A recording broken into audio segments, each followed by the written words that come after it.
Welcome to the virtual town hall on race and policing in Savage. I'm Janet Williams, your mayor. To understand today, I look to the past. Savage has a long history of being welcoming, but I also know that we have to keep working toward being more inclusive.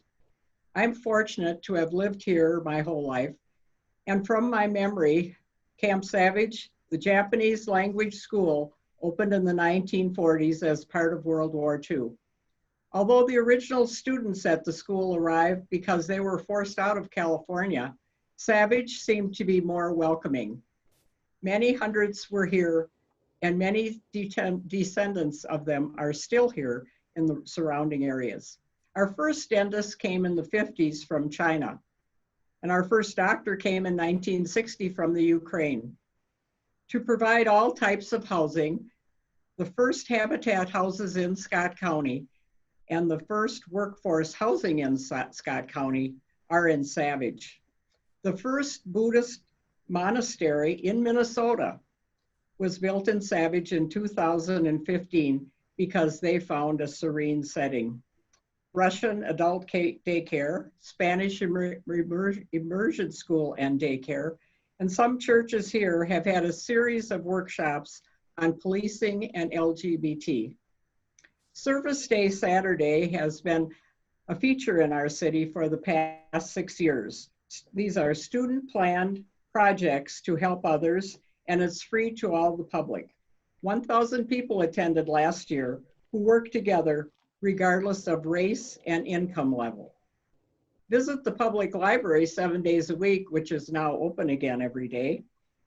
And children from all ethnic backgrounds come to learn and also to do their homework. We've scheduled a farmer's market to meet, greet, and get to know one another.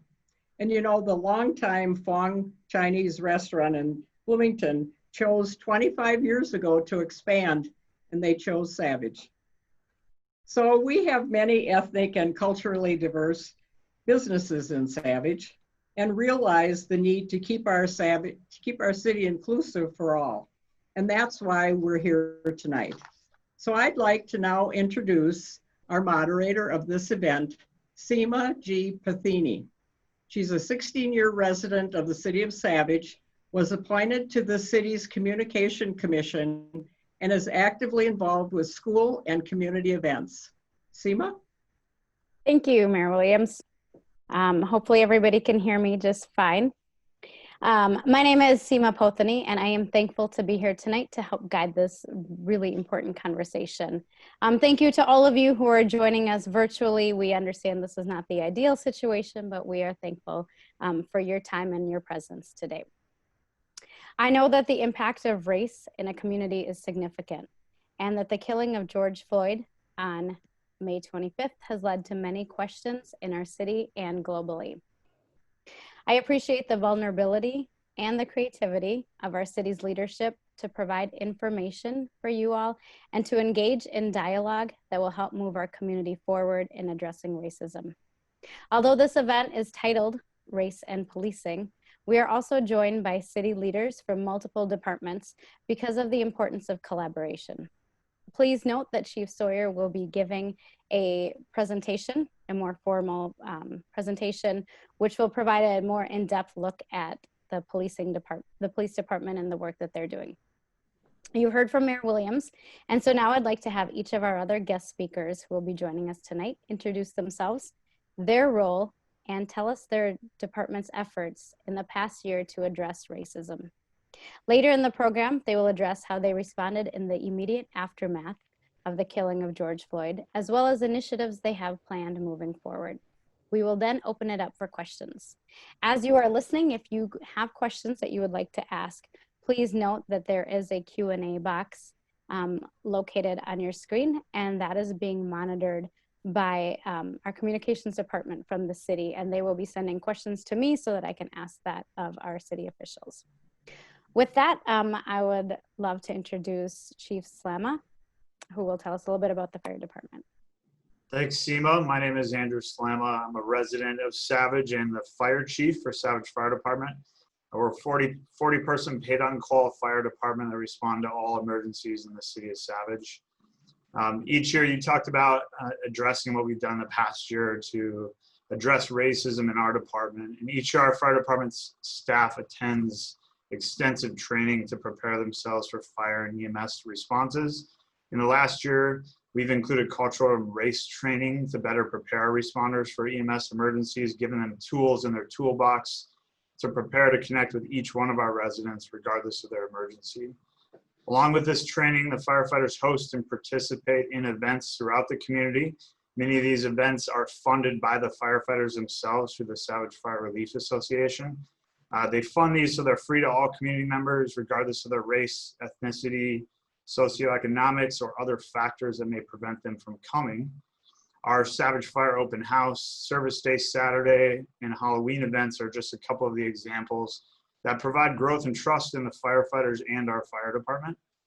Along with those events, each year the firefighters take advantage of getting into our elementary schools to connect with our students from the elementary schools. We provide programs for fire prevention activities. These materials are dispersed to engage with the children to perform life safety initiatives in their home. It helps bridge any barriers and allows for positive interaction regardless of the demographics. So I'm proud of the work our fire department continues to perform. This creates a bond and trust amongst our residents, and we'll continue to maintain that trust. Thank you. Next, we'll hear from our Public Works Director, Greg Boatman. Thanks, Seema. Good evening, everybody. Glad you all could join us. I am Greg Boatman. I play kind of a dual role. I'm the Public Works Director and also oversee Parks and Recreation.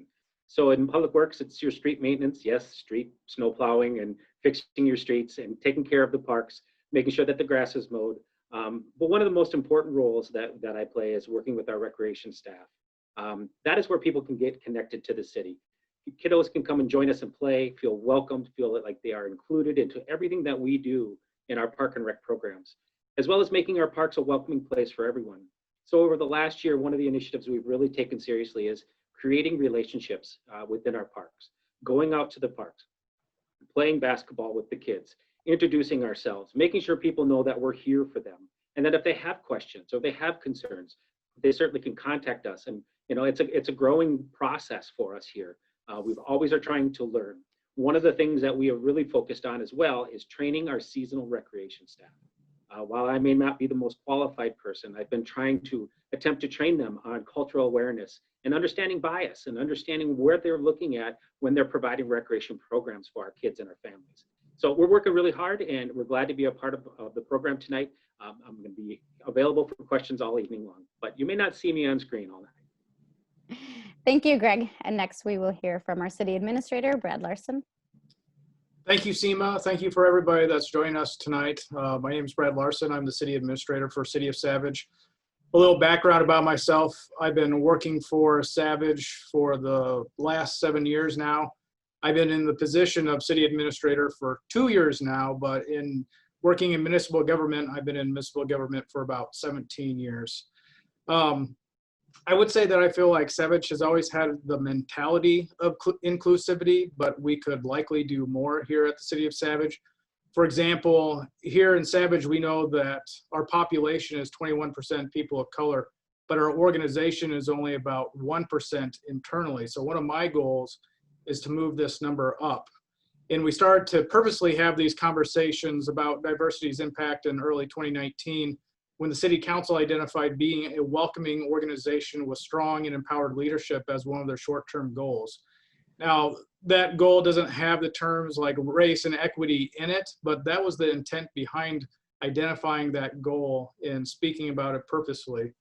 In 2020, this year, one of our first steps was that we started inclusivity training for all staff that works for the City of Savage, and we plan on continuing that moving forward. Right now, we're looking at different models to help strengthen our organization's stance on race and equity, and we'll be having conversations with the City Council about these in the weeks to come. And our hope was to do this sooner with the community conversation on race helping to inform those decision-making, but like everything else, that's been pushed back because of COVID. But I would like to say that we are committed on this topic and we will be following through. So we appreciate people participating tonight. And we hope that people participate on August 12th at our next community conversation on race as well. Thank you, Brad. And next we will hear from Police Chief Sawyer, who will also be giving us a more formal presentation as well. All right. Well, thank you, Steve. I appreciate it. And thank you for your work behind the scenes and getting us up and running with this new Zoom meeting. You have to excuse my voice. I've been talking a lot today. But I want to thank everybody for showing up, I should say, showing up on Zoom, being a part of our town hall meeting. So I'm going to start with the pillars of the 21st century policing. I'm trying to lay the groundwork as to where our department, where the foundation was laid and what we're doing today. So the trust between law enforcement agencies and the people they protect and serve is essential in democracy. It is a key to the stability of the community, the integrity of the criminal justice system, and the safe and effective delivering of police services. In 2014, a presidential task force was established to develop the 21st century policing model. The Savage Police Department works to continually improve policies and tactics through the 21st century policing outline and its recommendations. So to begin with, as a police chief, I continually emphasize the importance of building trust both inside and outside of the organization. The process begins with character-based hiring, which includes the initial application, a letter of interest, an oral interview process, which includes the interview, and then a secondary interview. A background investigation, which includes a handwritten biography from the applicant, which may take up to 3 weeks, as well as a physical and psychological screening. After the initial hiring, the process continues with a 16-week field training program and concludes with a final probationary report. Character traits have become an integral part of hiring and evaluation process. The culture we foster here at the department includes integrity, respect, building partnerships, service, duty, leadership, and our values.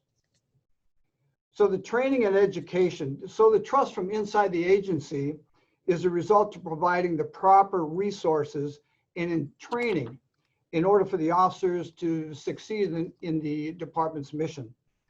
The state mandated 48 hours of training requirements for all police officers by the Minnesota Post Board. Includes a minimum of 16 hours of specialized training in crisis intervention and mental illness crisis, conflict management and mediation, and recognizing and valuing community diversity and cultural differences to include implicit bias.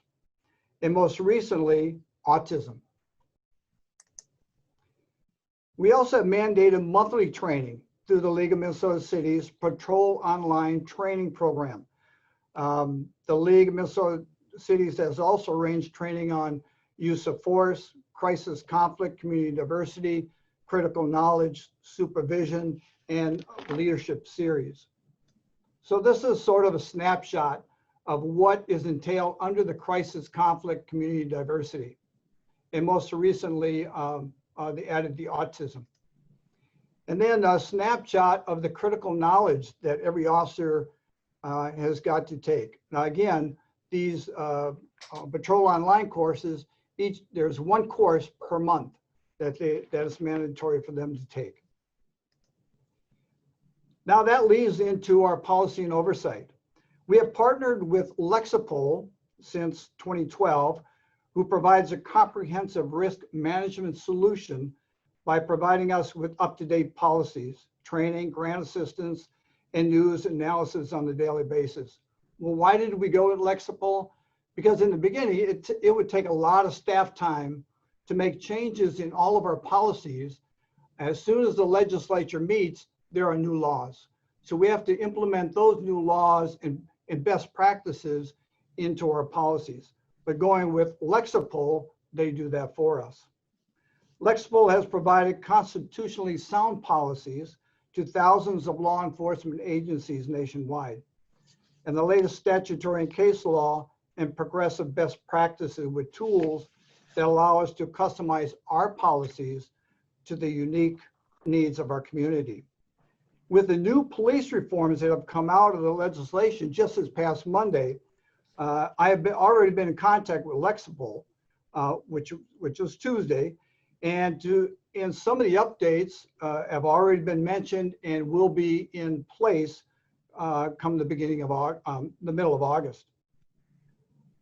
Each of our officers will receive daily training bulletins on all of our policies and procedures that are mandated to complete, along with monthly internal department training.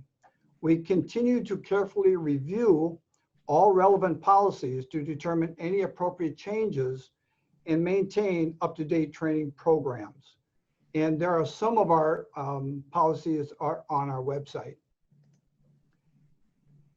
Some of the frequent questions that I've been receiving after the death of Mr. Floyd are mentioned in this slide. There's like 8, 9 of them that I would like to go through and just cover.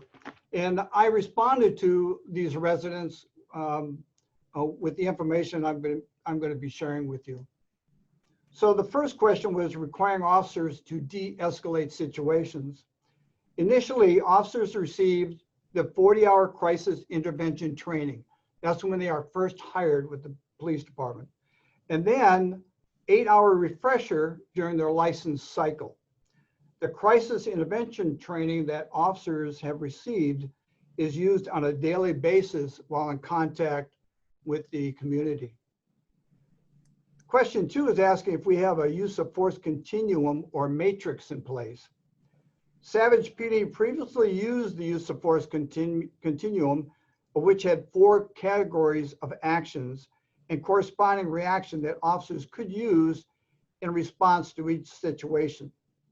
The continuum was basically a formula taking, if this happens, then respond in this manner, approach to the use of force. Based on best practices, Lexipol no longer recommends it. Our goal is de-escalation.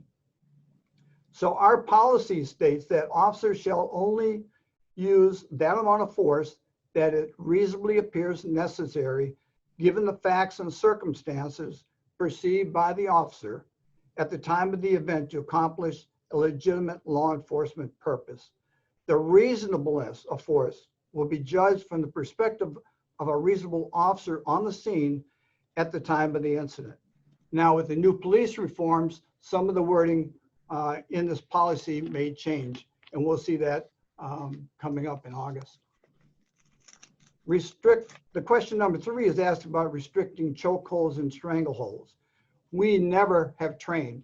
In my 40 years in over 40 years in law enforcement, I've never trained on chokeholds and strangleholds.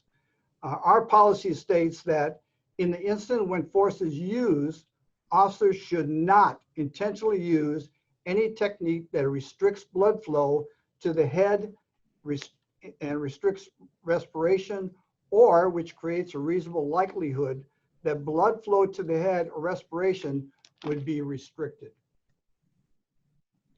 The 4th question is asked if we require officers to give verbal warning. Again, our policy states that an officer may use deadly force to stop the fleeing subject when the officer has probable cause to believe that the person has committed or intends to commit a felony. Again, the new changes that have come down will change that wording. So under such circumstance, a verbal warning should precede the use of deadly force where feasible. So again, just to let you know that the new police reforms would change the wording just a little bit. Question 5 is asking if we prohibit officers from shooting at people in moving vehicles.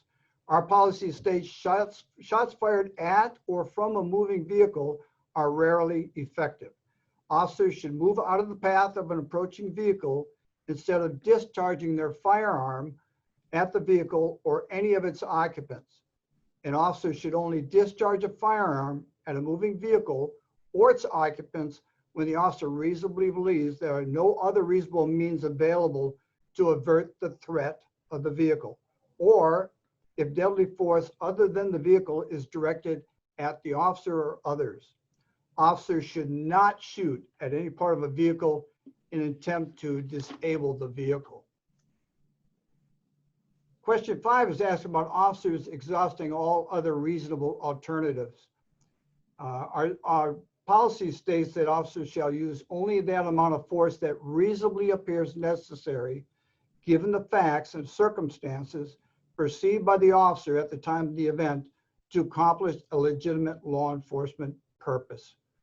The reasonableness of force would be judged from the perspective of a reasonable officer on the scene at the time of the incident.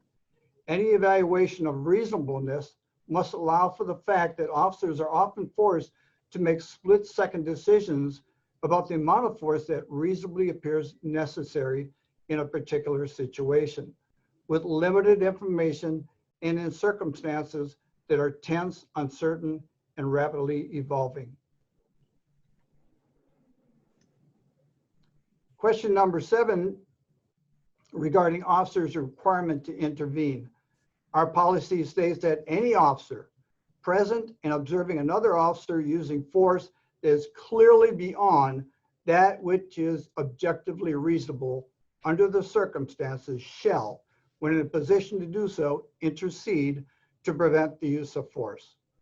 An officer who observes another employee use of force that exceeds the degree of force permitted by law should properly report these observations to his supervisor immediately.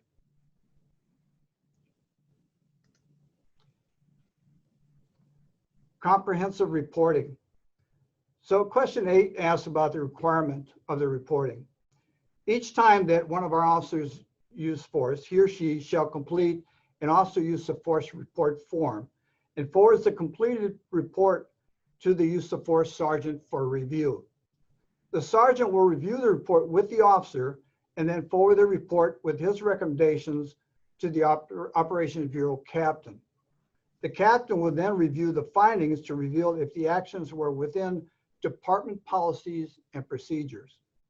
The captain then enters the summary and recommendation into the officer's guardian tracking file, which is automatically sent to the involved officers and supervisor. So what we're looking at here is, was the force used in line with the policies and procedures? Is it a training issue or is it a policy issue?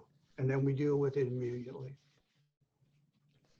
A big thing that has come up throughout since that has been in the media is early intervention programs.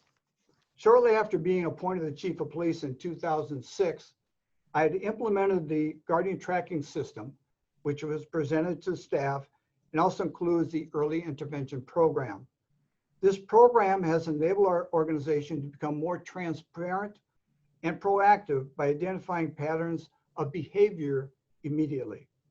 It further strengthens our organization's culture by giving employees the ability to view documentation of their own performance as well as feedback from their supervisors.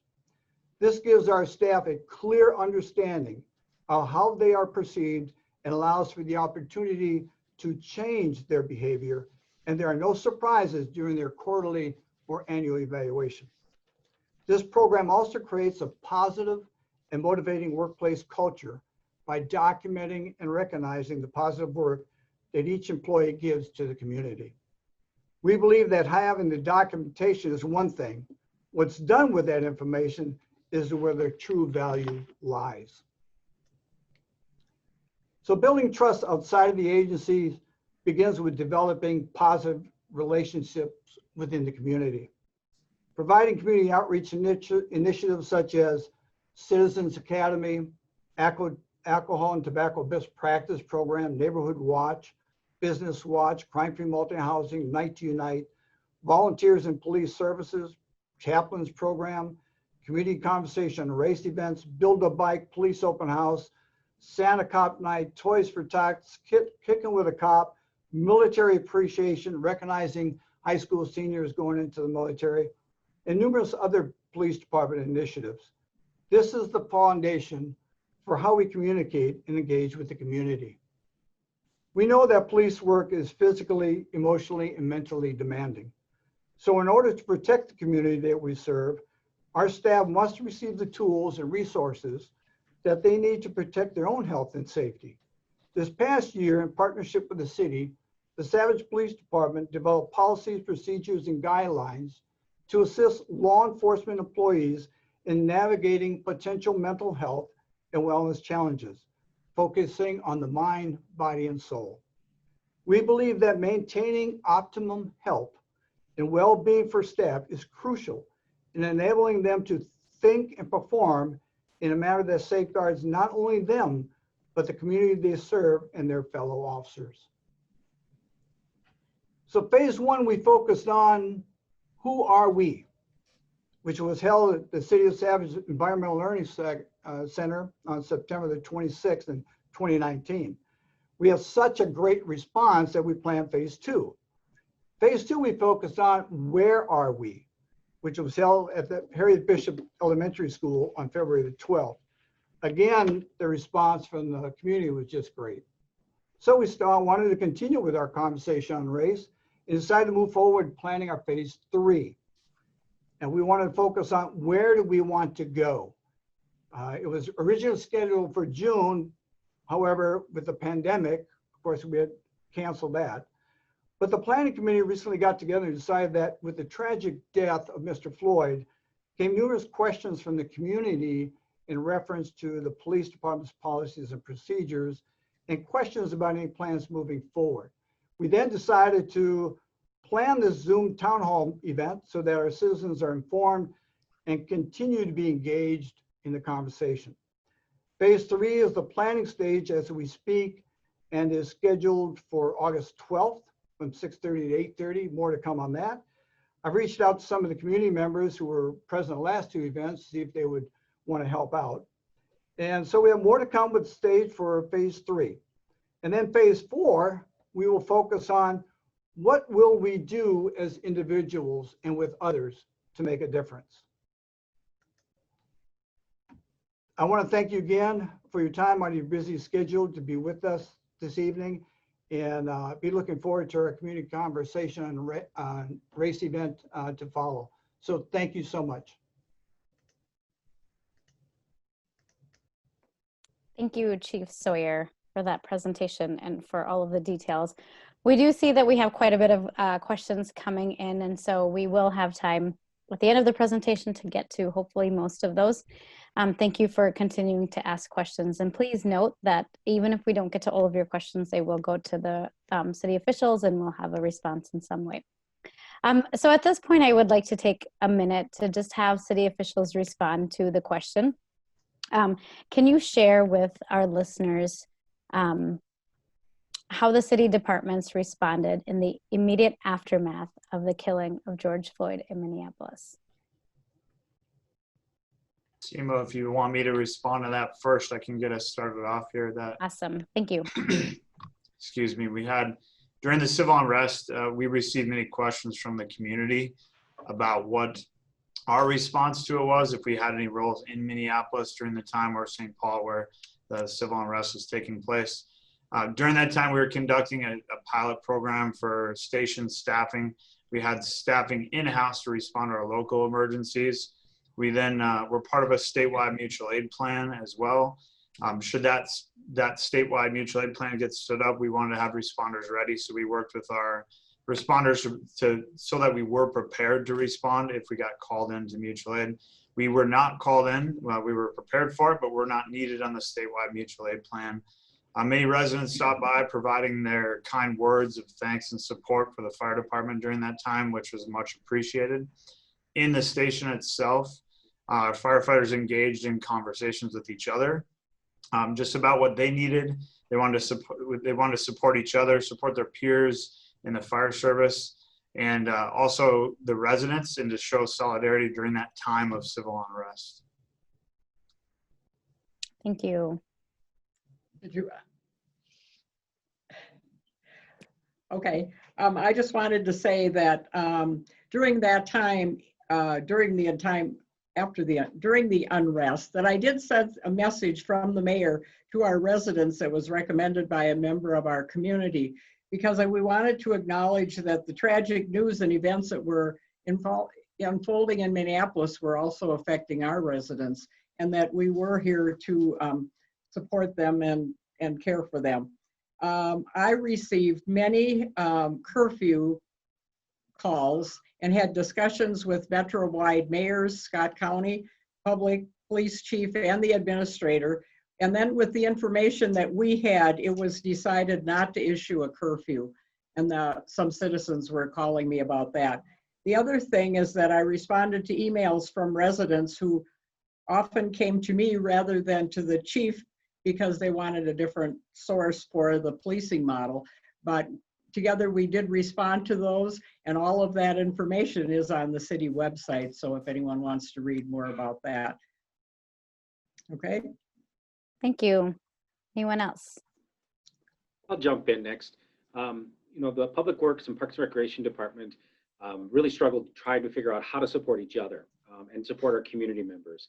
And, you know, during this time, about 2-3 weeks after the death of Mr. Floyd, we had an incident here in Savage that a lot of people had a lot of questions about. And I fielded several phone calls about the burning of the community park playground equipment. And I guess, you know, my take on this and what I've been trying to tell people is I've been in the world of parks and recreation for quite a few years.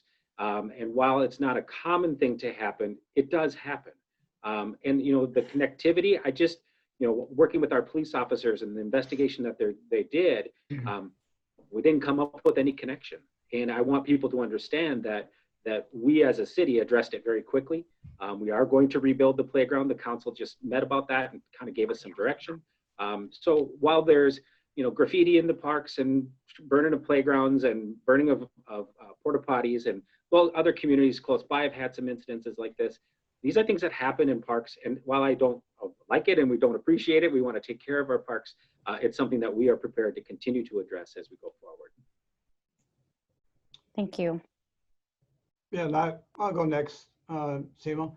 I knew that our department had in place the proper training, reviewing policies and procedures to 21st century policing model, and had the right people in the right position as we implemented the emergency schedule to fight the pandemic at the time. During that time, we had bi-weekly meetings with the Department of Public Safety, the police chiefs, sheriffs, and fire chiefs. We had weekly meetings with the police chiefs and regional representatives from across the state. We had weekly meetings with Scott and Carver County chiefs, Scott and Carver County sheriffs, and the city and county administrators, to include the Mid-Milwaukee Sioux community representative. And so what started as a focus on the pandemic, the concerns of testing of all first responders, the shortage of PPE and resources, and concerns of the welfare of staff, now add the concerns of the safety of the community, and not knowing if the rioting or protests would become to Scott Carver County. We were also concerned about Dakota County, as we work closely with the community there also. And I responded to a lot of emails from residents that were sent to our department in regards to the safety of the community, and also about what policy and procedures are in place in reference to policing in Savage. So I appreciate their patience. Thank you. So our next question is for all of you to address, or any of you. Please tell us about any upcoming plans to proactively address issues of racism. Okay, well, I'll start there because I think that I've thought about this a lot. I was involved in planning tonight, and of course, the third conversation on race that'll be coming up in August. As I look forward, I am recommending that the council review the ordinances, processes, and procedures to assure that they are not discriminatory, that continue to encourage this is the new word I've learned, BIPOC, to apply for city jobs and commissions. That's Black, Indigenous, and people of color. Continue writing messages from the mayor. I hope that you've enjoyed reading those on Facebook and in the newspaper, and really to educate myself on race protocol and the terminology.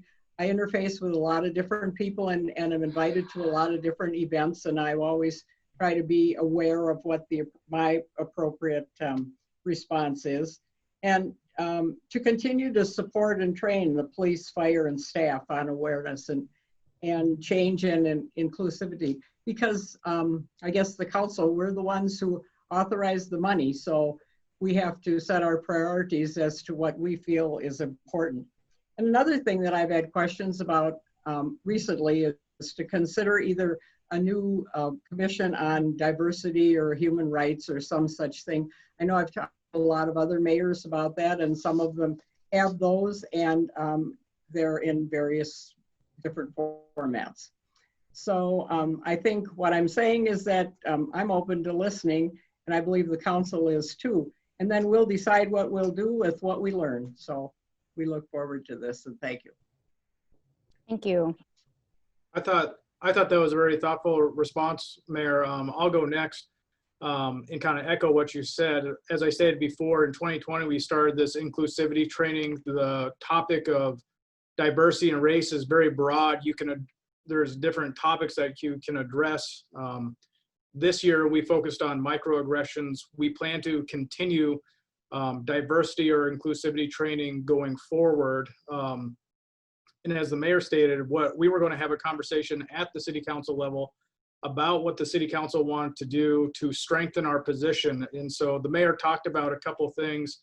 There's a lot of different models. Some of those are a citizen-led committee, some of those are internal, or you can do both. There's a lot of different models out there, and that's what we're looking at right now. And the city council will be having those discussions later this year on those. Thank you, Brad. See if I can speak on some of the fire initiatives that we're working on. We have an issue already with our paid on call recruitment and retention. It remains a problem, not only in Savage, but fire service wide. We're actively working on ways to recruit and retain firefighters, especially a diverse group of firefighters that represent our community. One initiative that we are exploring right now, it got put on a pause during the pandemic with the schools, was a program with our high schools, with both school districts in our community. We're feasibly thinking as an internship of some sorts where we would have actively recruit students of color into this program. We believe the program will have a deeper understanding of the fire service and the fire department.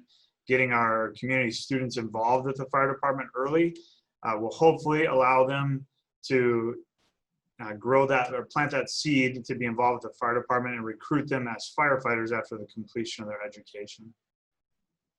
Thank you. I guess I'll go next. I believe we need to continue to talk about race and equity in a purposeful and consistent way.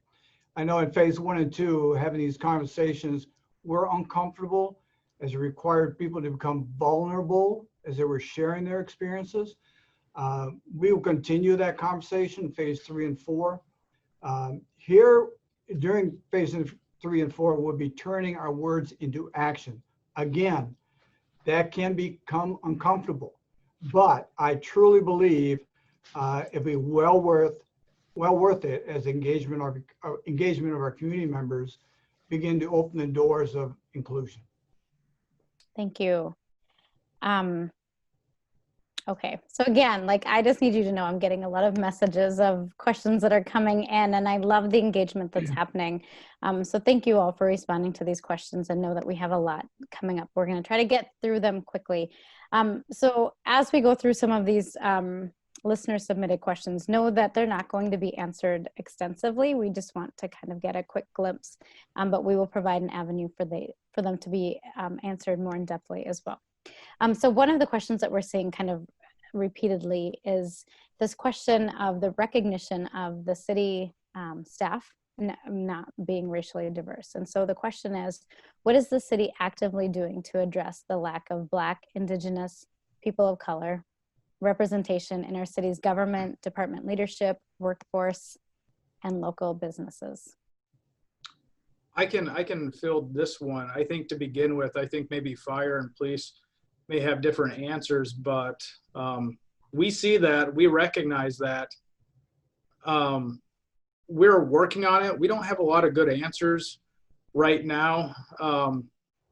I can tell you that that's one of the more difficult things that we're experiencing right now, because it's not that we're looking over applicants. We're not getting a lot of diverse applicants to begin with. So I think one of the things that we need to do as a city is to go out there more and put ourselves out there more and let people know that they're welcome to apply to the city of Savage, and go out to, I know that there's job fairs that are specifically targeting people of color or minority populations, and get out there and be in those job fairs, in the schools, etc., and go out to those locations. Because for us, you know, we sit back and we say we're welcoming of everybody and we're willing to look at any application, but we're really not getting a lot of diverse applicant pools, to be honest with you. So I think that's one of the next steps that we need to take as a city.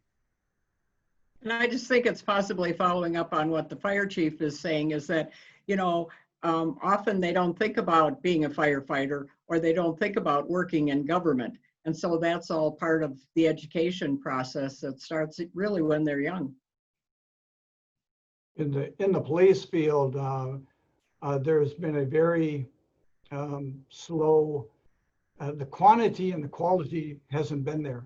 It appears that, well, I know it is, that all departments are fighting for the same candidates, and there's not very many coming out of the college setting. So with that being said, I saw when I went to a community conversation on race at the Burnsville High School, the police explorers were there, and they were a combination of Minnetonka PD and Egan PD, and you talk about diversity. So that raised a flag saying, why can't we do it here in Savage and recruit from within our own community? And so to start a police explorer group here, and of course they would be the age of 14, or have graduated from 8th grade, but at least would get the kids involved. And partnering with the fire service, partnering with Park and Rec to help us out with this, I think it would be great. Maybe even have them help out at fire scenes, who knows? But I think why not? We have this beautiful school here, we have beautiful community, a beautiful diverse population. Why not start recruiting from within? So that's one of the ideas. Thank you. So I'm getting a lot of questions here and this one is a little bit difficult even for me to ask. I think the question is, so many of our residents watched what happened with George Floyd, and for our Black, Indigenous, or other people of color who have children, who have husbands, wives, brothers, sisters who live in Savage, and they're having conversations and saying, this is how you need to interact with the police when you get stopped. I think people want to know kind of your gut reactions, and Chief Sawyer, you especially. Several of us people of color have conversations with our children about how to react and how to engage with police. What is the awareness of our white city officials on this level of trauma and fear that exists with our BIPOC community in Savage? I think recently, it just came down recently with the new Department of Motor Vehicles driver's license manual have come out with instructions. It's too bad it took our state so long to come up with those type of instructions on how to react, or what takes place during a traffic stop, and how to react, and what were the expectations of the police officer that stopped you, what are the expectations of the individual that is being stopped, and what transpires, where to move over safely. I think that is being taught, just as great, because that is being taught to our high school kids who are getting ready for to drive.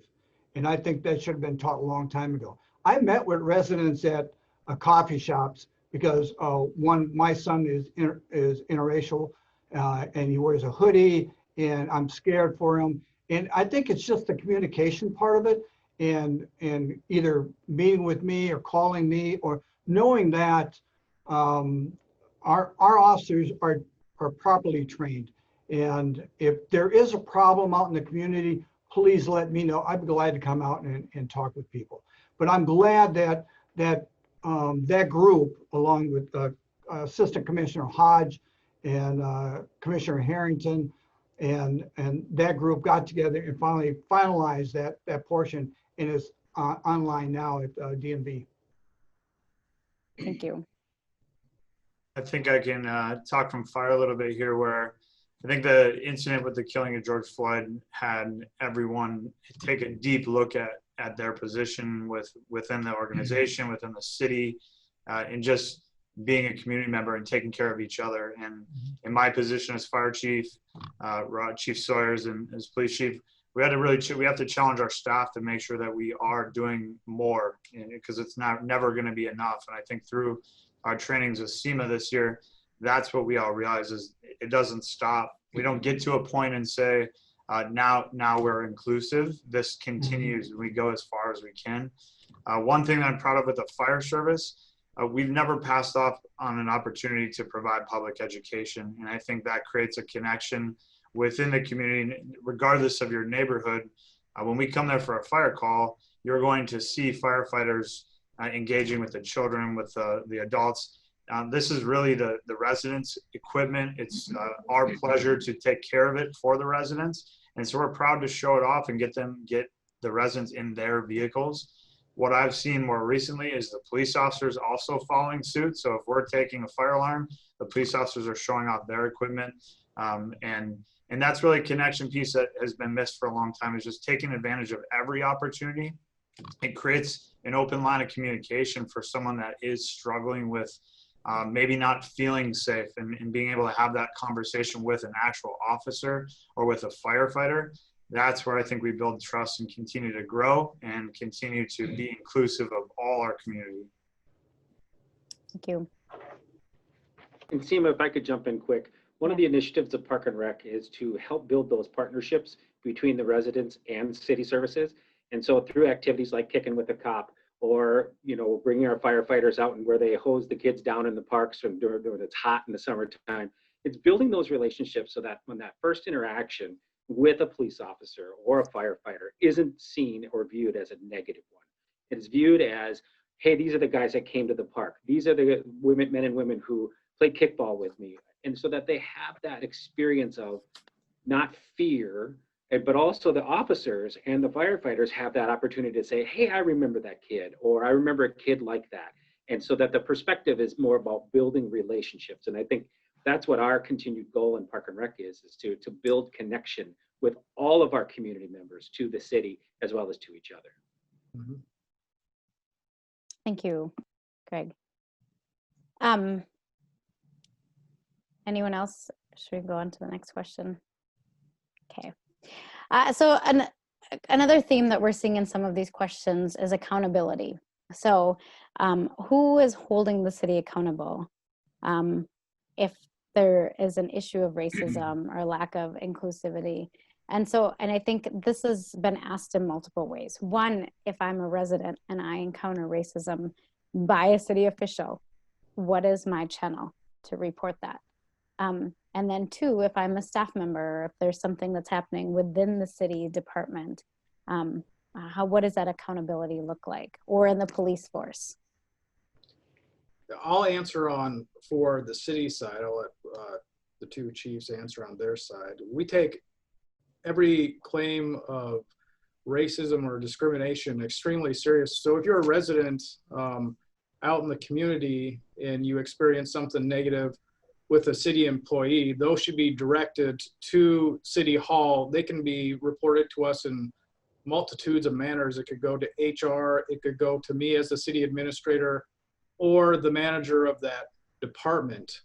Internally, staff knows that they go to the HR. Each one of these instances that gets reported to us is investigated, and that investigation is filed into the HR files, and we come up with a finding, and we deal with it very seriously. There's the questions of micro aggression or macro aggression. I think those are two very different things. They could lead to an issue of just an educational moment, or something more serious in the form of in the form of possibly even dismissing the employee. So the point I want to make is that we take each one of those very seriously, and each instance is investigated. And I have had instances where the complaints have come to me, and I have dealt with them with the staff, and the situations have been resolved. Okay. So another question that we have is, again, I get a sense from a lot of our viewers that are watching this, is this sense of unrest. And I think this question addresses that, but it's what is being done to reduce the criminalization of our Black, Indigenous, people of color. How is the police handling suspicious people calls, or people reporting children in hoodies as being suspicious? No, I think we get those calls, believe me, and some are not warranted. But however, we have got to respond to all complaints. We're given the facts over the communications gets one side of it, and the communications gives it to the police officer, and that's the only thing that they have. They try to keep the complainant online to get more information. However, sometimes they're anonymous. Sometimes they just hang up. They don't want to say anything else. So we go in and check it out. I think with the training that we've had, that we provide on the front part of it, the crisis intervention training, the implicit, explicit bias training, the culture diversity training, all this prior to an officer really gets out into the field on his or her own, really helps in dealing with those type of situations where they're really unfounded. Yes, there's officer safety and we have to take precautions, but I think that de-escalation that we instill into our officers really helps out on a day-to-day contact with our community. Seema, I'd like to add to that, because it's not just police. We run into this with code complaints or complaints out in the parks. We educate our staff, the staff that are going out and responding to these people, because people are complaining, and oftentimes you know the reason why they're complaining is because they have an issue with the person, not because of what they're doing. And the city is put in a difficult position, because if there is a clear code complaint or something like that, we have to respond to it. But we educate our staff to talk to the individuals, educate them. We don't bring down the hammer right away and issue citations. We talk to the parties involved to make sure they understand each other and what's going on, what's allowed, what's not allowed. But we run into that a lot in just the public realm as well. It's not just police calls, it's these code complaints or people complaining about kids playing in parks. Thank you. Okay, so then I'm also seeing a lot of questions regarding two instances that have happened in the city of Savage in the last year that have been made public about race. And so one is a racial slur on the driveway. And the question is that if that was treated as a hate crime or as graffiti, and what the difference is with that. And then the other question, and these are both together because they're concerning news stories, is the claim from the departing fire chief about racism within the city administration. And so I think with both of these, the questions kind of lie in what is being done to address this and to handle these specific instances. I think the incident that occurred, I believe it was the Dufferin Park neighborhood, one, the graffiti on the street, and then the graffiti on the sidewalk in front of the residence. And the officer going out there, seeing this, calling Public Works right away, and them getting out there right away to take care of it the best they could, which was a great response on Public Works part of it. Now, with that being said, we followed up on a bunch of leads. We heard of some incidents taking place in Shakopee. We tried to, and then one incident down in Shorters Park, and we tried to tie those incidents together. And we're at a standstill unless somebody comes forth and provides us more information. But at the current time, we have no suspects at this time. Okay, and so a personal follow-up question for that is there a difference then? Do those get handled differently if it's graffiti versus the N-word being considered a hate crime? Well, a hate crime is a lot more serious than just a regular graffiti, just spray painting graffiti. The graffiti was just on the graffiti that was in the middle of the roadway. To us was graffiti, but when it's in front of a residence, especially those of a diverse culture that live there, that's taken a lot more serious. It's not to say that we wouldn't investigate the graffiti, but when it was placed in front of that residence, and when I spoke with the mother and the kids at the time, they were very much afraid. They were afraid to leave the home. They were afraid that these persons would be coming back. So that told us that that's a more serious crime because they were in fear. So we investigated as a hate crime. However, like I said, we don't have any leads at this. We're following up on leads, but no suspects at this time. Thank you. I think that was an example, though, of how various members of the community step forward. I know this event happened.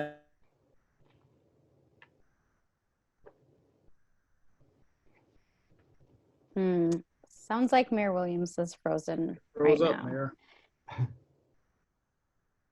So we'll come back to her because I'm sure she can hear. Does anyone want to address specific actions that were taken place to improve anything in the city as it pertains to the former fire chief and claims of racism? Yeah, I can say that we take like I said earlier, we take any one of these claims very seriously, and that instance was investigated as well. And whatever comes from it, we take it as learning opportunities, and we learn from that, and we're continuing to grow from that. So like I said, we've improved our training regimen since last year, and what I get the sense from City Council is they want to do more, and so we'll likely be implementing more to strengthen our position on race and diversity here at the City of Savage. Thank you. So it looks like we're waiting for Mayor Williams to join us again.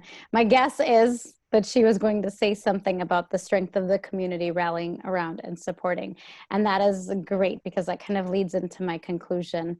I do want to thank city leadership for providing information and for the recognition that although we live in an amazing, diverse city, there still is much, much more work that needs to be done to be more inclusive and to address racism. One of the things that was mentioned a couple times by Chief Sawyer is the city-sponsored community conversations on race. So this is the third part of our series. We had 2 conversations on race already. It's open to the public, and it's open for folks that want to come and do something about the inequity and the racism that might be present in the community. So if you check out our City of Savage website, Facebook post, we do have a date for that coming up in August, and we welcome you to attend. That will be done virtually as well. We're getting creative with how we're going to do that. Thank you to all of you who have joined in. I'm looking at the clock and I realize that it is 8 o'clock. We did say that we would be going for just an hour. I do think though, because of the magnitude of questions we are getting, that we will continue on for another 15 minutes and end at 8:15 instead. So those of you that need to leave, please do. But I do just want to sincerely thank everybody for tuning in, for asking questions, and for being engaged. I think in order for significant change to occur, we can't rely solely on our city officials and our government to solve this problem. As Mayor Williams was probably about to say, like that instance of what happened with the hate crime at a resident's house showed us that the community needs to rally around each other and support each other and authentically engage with one another and support each other in this fight against racism. So as you leave tonight, my hope is that you engage in these conversations with your neighbors, with others, that you take time to learn, to educate yourself, and to continue to ask these questions of your city officials, whether it's email or phone calls. And please know, and a failure on my part to mention this in the beginning, that the city does have a language line and language line access. So for anybody where English is not a first language or a dominant language, please know that you can access and have conversations with city officials through the use of language line as well. Your voice matters. We need to utilize the strength of every person in our community to fight racism. It's a big battle. So thank you for taking a step by being here today. And please feel free to stay logged in if you want to continue to hear some of our questions and answers. Otherwise, thank you again. And know that this will be, I believe, available on the website to watch again if needed. Okay, are we ready for some more questions? Yeah. Okay. All right. I just won't ask any of the ones that came specifically from Mayor Williams. So one of the questions, well, actually a couple questions that I'm seeing too, is what is the city specifically doing to reach out and to engage communities of color? I can start by fires, and I've touched on it a few times here. We know we need to do more. We've talked about that. I think that the word vulnerable is very important, especially today. And one thing that we do currently is our public education and reaching out, trying to get connected at a young age so people are comfortable bringing their families, their parents, their grandparents to the fire station, because we've invited them into their own fire station. So we're going to continue to do that. We're going to continue to make appearances even when there's some, we get called to an emergency. That's an opportunity for us as well. We take care of the problem and then use that as an opportunity for growth in our community. We're going to continue to do that. I think our firefighters are some of the best at that opportunities and finding ways to connect with whichever neighborhood we're attending at the time, and being more public about it. I think during our staffing model that we had, we were able to send trucks out to explore the community, to get familiar with the neighborhoods. And that's when those impromptu public education opportunities happened. I have a whole stack of thank you cards from being able to go just drive by. That means a lot to our residents, and we're going to continue to impact residents that way. I'm excited to continue that trend. Thank you. I'll go next. I think, one of the things in Park and Rec world is I wish there was this global thing that we could just do and we would engage everyone. We look at it as a building relationships, person by person, group by group, family by family.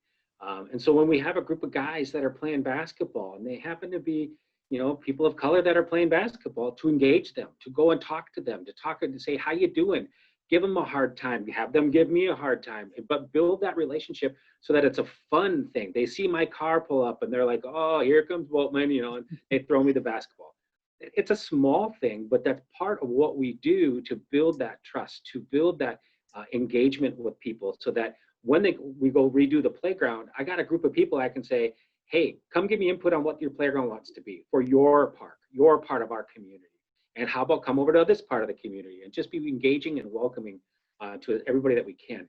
Again, I wish it could be more global, but I think that's the best way, in my opinion, is to build them people by people and group by group.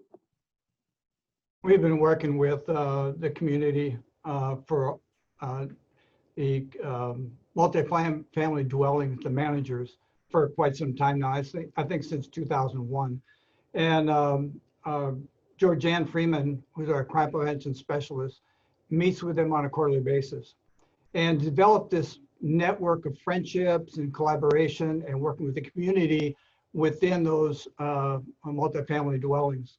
Just recently, we've had a suicide in the Somalian community in one of our multi-family dwellings. The mother came to us and said, what can I do? I'm just to the point where I don't know where to turn to. So we're working with the Steve Romer Hope Network to bring in a presentation to the single moms that are there who are dealing with young kids that are either experimenting with drugs or into drugs, and they need help. And I did think this is one of the reasons why we developed that program, the Crime Free Multi-Housing Program, where we're going out into the community, developing relationships with the management, and not only helping management, but helping the people that live in our multifamily dwellings, as well as our various community engagements that we have throughout the city. Chief, can you talk about Night to Unite a little bit? Yeah, Night to Unite, I think we're in our, 20 some years in a row, working through, really pushing community involvement. Again, Georgianne works with the neighbors and develops neighborhood watch programs. And part of the neighborhood watch programs is 2 meetings a year. One meeting, of course, is Night to Unite. Another meeting is, hey, do they want the police chief to come in? Hey, do they want the fire department to come in and show them how to use a fire extinguisher or a park and rec to come in? So they develop those relationships throughout the community. And it's been very successful. As you can see that on an annual basis, it keeps getting bigger and bigger. So big that we've had communities come together and make one big party, which is a good thing. So Night to Unite has been truly a great event for all of our city workers to get out there and meet people. Thank you. And I'm going to follow up with that Night to Unite question, because I am seeing some questions about that, and I've heard some questions. Are there any specific initiatives that are being done to engage folks who don't feel connected and who don't have access to log in and sign up on the website for Night to Unite, or who don't feel like they're part of that community? Are there specific engagement strategies that are being utilized to engage those people? You know, that's a good question. I do not know what Georgianne has in place for those communities that don't know how to sign up. I think what we need to do, we need to get out in the community more. I met a couple ladies that were in the conversation on race, and who asked that same question, but asking, hey, we'd like to be more involved. And matter of fact, one is Victoria. She's probably listening tonight.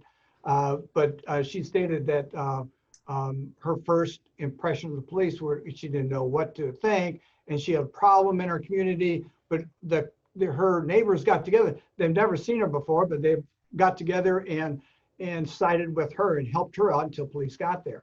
And again, how do we reach those people, or how do we reach those communities that really don't have the resources or the technology to call in and to sign in?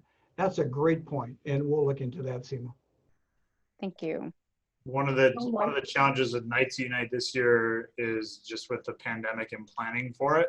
Yeah. I think we've already, Chief might be able to comment a little bit more, but we've already tentatively pushed it off to hope that the regulations at that time are different. However, you know, we don't know what that's going to look like this year.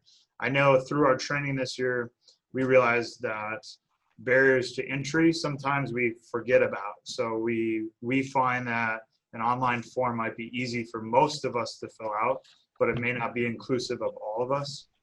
And so that was a challenge that the city staff is ready to take on, I think, and make sure that we, whether that's boots on the ground and getting staff out to the neighborhoods and ensure that we canvass neighborhoods equally across the city so that we can be inclusive.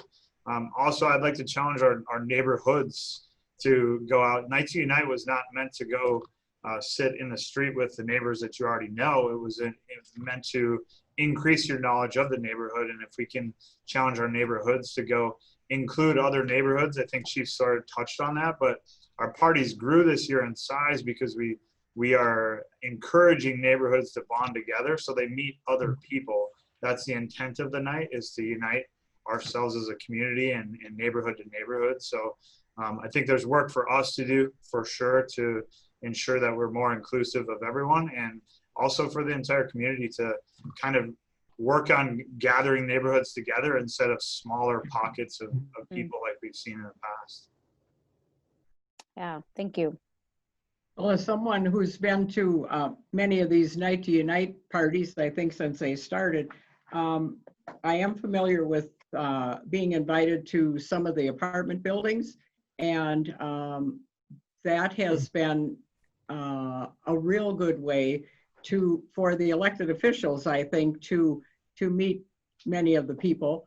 And what I've noticed as I've been in many neighborhoods is that there are people of color interspersed in many of the neighborhoods that I see at the parties. So to me, that tells me that there is some work being done of getting together with your neighbors. And I think that we can always do a better job. I know one of the churches does send out, they kind of flyer the neighborhoods, going out quite a ways from their church to include them to come. They don't have to be a member of the church or whatever. It's just inviting everybody from the area.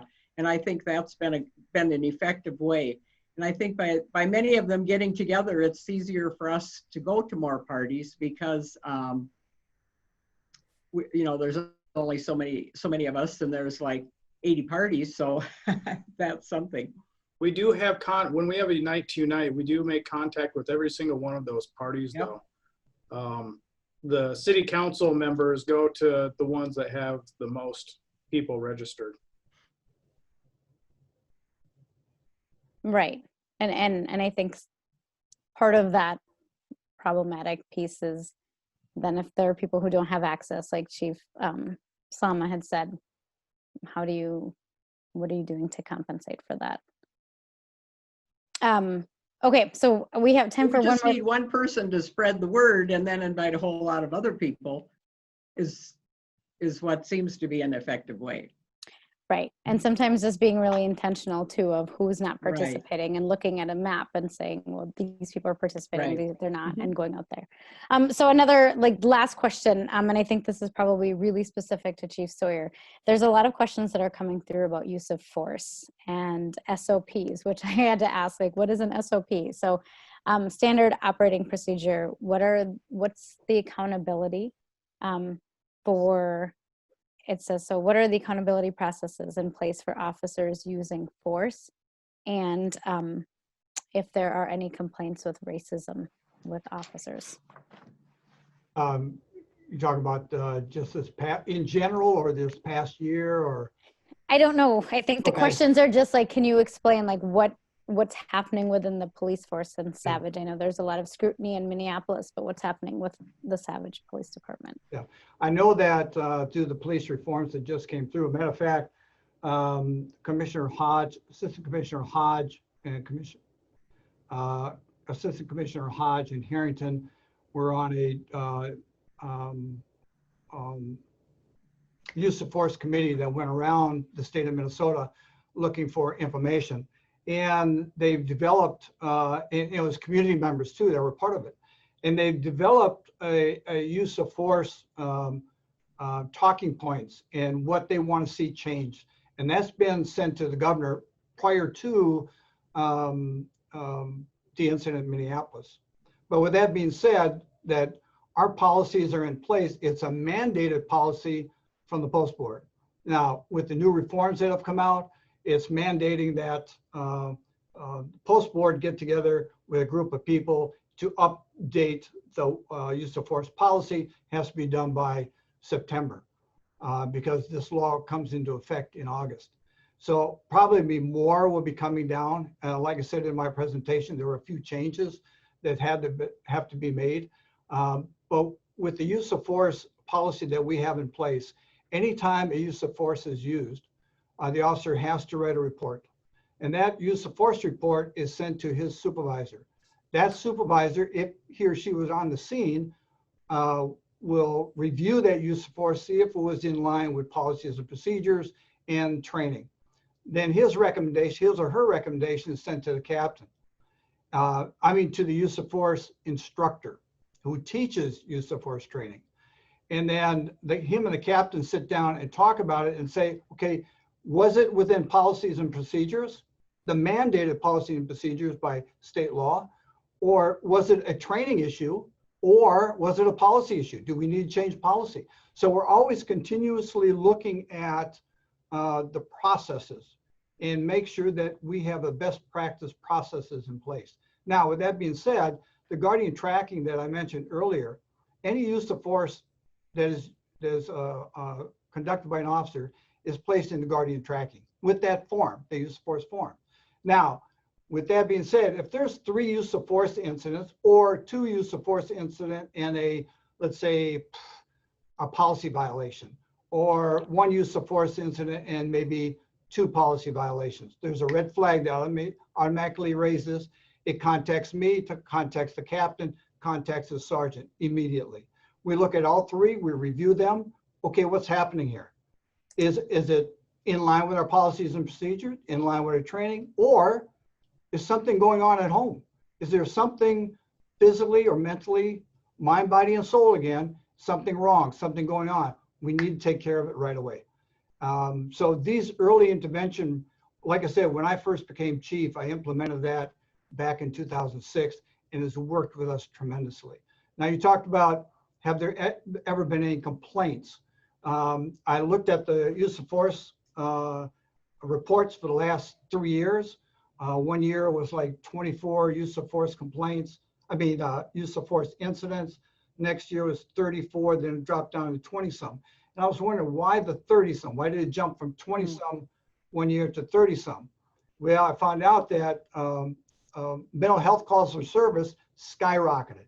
And you got to understand that even the pulling of a weapon or even touching a person and putting handcuffs on, that requires a use of force report. And they have to articulate why they did that. So it's not, there was only 1 injury in 3 years, 1 injury to a suspect in 3 years. So we have those processes in place, the accountability is in place, and we make sure that everybody following policies and procedures in their training. Thank you. I'm hoping that addresses a lot of the questions we got. That was a really in-depth answer, so I appreciate that. I am conscious of the time. We've gone past the 8:15 mark. So again, there are some very specific questions that were asked. I'm not sure if people felt that those questions were answered. I do know that we have a compilation of all of them. We'll save them and we'll figure out a way to make sure that they get answered as well. And so I just, second closure, want to make sure that we thank all of our city officials for being here tonight. I recognize I do a lot of equity and diversity work, and this is a really unique format that you've taken on and that you've chosen to make yourselves vulnerable and to share this information with the city. So thank you all for doing that. If there are any listeners out there who are watching, and if you're feeling frustration, if you're feeling like not enough is being done, that's okay. But instead of just taking that feeling and posting it on Facebook, I urge you to work together to figure out ways to help the city and for us as residents to come together, and even if it's grassroots, to help each other and help the city make it more inclusive and to hold each other accountable as well. If you continue to have questions, again, make sure you reach out to the city officials. They're all here longer than they need to be because they care, and they will respond to your questions. So please make sure that you ask questions if you feel that they weren't answered. Again, thank you all for participating. Thank you to our city officials. And we look forward to seeing hopefully a lot of you with this third conversation on race that's coming up. And if not, just in the community, please make sure to say hi and wave and have a conversation. So thank you, good night, and stay safe. Thank you, Seema. Thank you, Thank Seema. you, everybody that tuned in.